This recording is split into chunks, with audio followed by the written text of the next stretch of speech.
सातव्या मुलीची सातवी मुलगी या मालिकेच्या उद्याच्या भागात आपण पाहणार आहोत की रुपालीला सतत एक आवाज ऐकू येत असतो आणि त्या आवाजाचा तिला खूप त्रास होत असतो आणि मग त्यानंतर तिच्यासोबत अनेक विचित्र गोष्टी घडायला सुरुवात होते।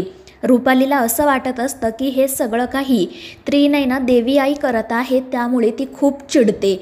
मात्र त्यानंतर अचानक तिला आरशामध्ये दक्षिण प्रयाण असं लिहिलेलं दिसतं आणि मग त्यानंतर तिला आरशात स्वतःचंच प्रतिबिंब दिसतं, मात्र ते एका वेगळ्याच रूपात असतं आणि ते रुपालीला सांगत असतं की दक्षिण दिशेला चालत राहायचं, जोपर्यंत मी सांगत नाही तोपर्यंत थांबायचं नाही। आणि मग त्यानंतर रुपाली दक्षिण दिशेला चालायला सुरुवात करते।